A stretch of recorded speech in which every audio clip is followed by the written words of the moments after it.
Good evening, students. Now we were doing Newton's laws of motion, and in that we have done up to all Newton's laws, principle of conservation of linear momentum, and all these things. And today we are to discuss the impulse. What is impulse? If a large amount of the force acts on a body for small duration of time, then it is known as the impulse. Large amount of the force acts on a body for a small duration of time, then it is known as the impulse. Like if I say that here it may be written as di vector f vector into dt, provided if a large amount of the force f vector acts on a body for the small duration of time dt, then the impulse is di vector is equal to f vector into dt, because force is a vector quantity. Okay, this is the impulse. Here f vector, which we are getting, f vector is actually called, it is known as the impulsive force. F vector is known as the impulsive force. Right. Example, suppose a ball is hit by a bat. A ball is incident on the bat and it is hit by a bat, then it is coming back. Right. The time of impact is very small, with a large amount of the blow is acting on the ball. Right. So here it is the case of the impulse. By Newton's second law, if I apply, then what we should have, f vector is equal to dp vector by dt, which implies f vector into dt is equal to dp vector. So we can say di vector is equal to f vector into dt is equal to dp vector also. Alright, it can be written. Now suppose I want to find out the total impulse during a long time, then what we have to do? We have to sum them up. Sum up क्या कहा जाता है? Sum up का मतलब हुआ integration करना. Okay, so I write here total impulse during the time t, ठीक है, so that the linear momentum changes from p1 vector to p2 vector. I hope all of you are remembering the definite integral, the same theory of definite integral. We shall put I vector should be equal to integration of di vector is equal to integration of f vector into dt. t का value 0 से लेकर के t is equal to t, that should be equal to integration of dp vector. p vector is equal to p1 vector to p vector is equal to p2 vector. Limits. Then how much we shall get? We shall get I vector is equal to, if f vector is taken to be constant, then dt का integration क्या हो जाएगा? t 0 to t.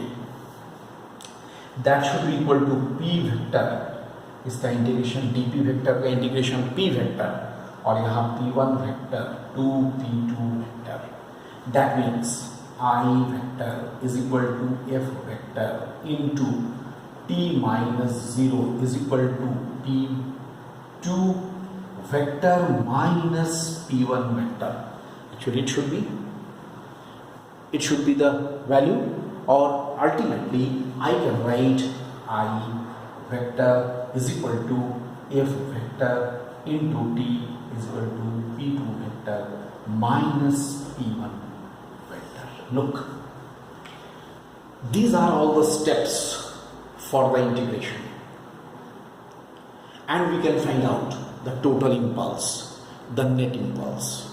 the total impulse can be obtained in this way. Okay, that means a very important thing we are getting, very important discussion we are getting here, that is I vector is equal to a vector into t is equal to p2 vector minus p1 vector. It is a vector statement. That means we have discussed vectors, we are all aware of the directions and all. So always these should be solved with the directions.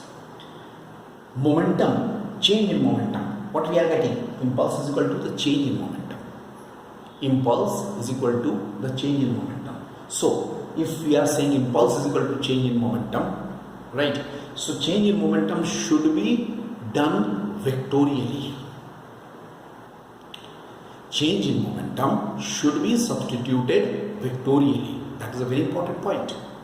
It has to be substituted vectorially, means considering the direction. I am coming to that point. Now, what will happen? Here we can say, impulse is equal to the change in momentum. What is this called? It is called impulse momentum theorem. This is called impulse momentum theorem. Impulse is equal to the change in momentum. This is called impulse momentum theorem. Alright, and it is the impulse momentum theorem, and here we can discuss it graphically also. Look, we can draw a graph to represent the impulse. A graph to represent the impulse. How to plot the graph to represent the impulse? If I plot here force versus time, the graph should be like this. Look, I have drawn here two graphs, force versus time. One graph is this. Here 0, and this is, suppose I take it here, t is equal to t. Here 0, t is equal to t. This is the graph for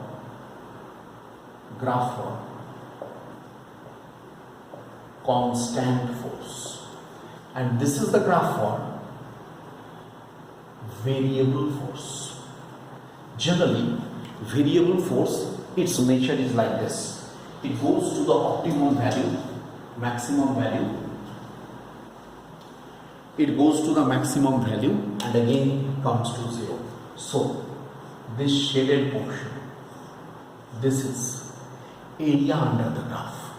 Look, the area under the graph is giving the value of the impulse.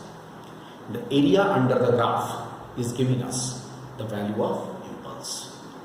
Look, this is about the impulse. Understand? I hope it is simple to understand. It is not at all difficult.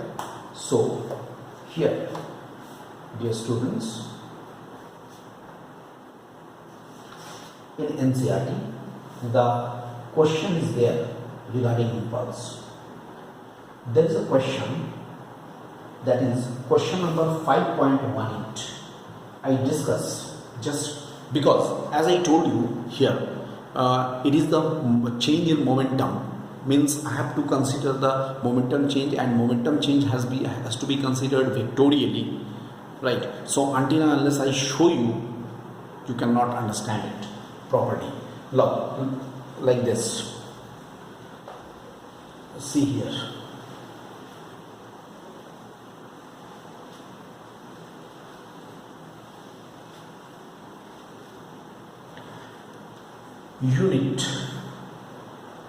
Unit of impulse is what? Newton second and or kg per meter second. I am talking about obviously SI unit. SI unit of impulse should be Newton second, Newton into second, or kg meter per second. Both can be done. Okay, so this is all about the impulse. So impulse, you can say, before coming to the problem, before discussing the problem, I first tell you, in case of the impulse, what we are getting, large amount of the force called the impulsive force should act on the body for the small duration of time, right? That force is called the impulsive force, and the product of the force and the time is called the impulse. Just to substantiate, right, in short, in brief, we can tell it like this, right? So many examples are there for impulse. As I mentioned you, ball is hit by a bat. Second, if you are hitting a nail with the hammer, that is also natural process. You are hammering. Always it is not natural. Hammering is what type? Small duration. For small duration they are in contact with each other, the hammer and the nail. Alright, so this is about the, as far as the theoretical aspect is concerned. I am coming to its numerical or the problem.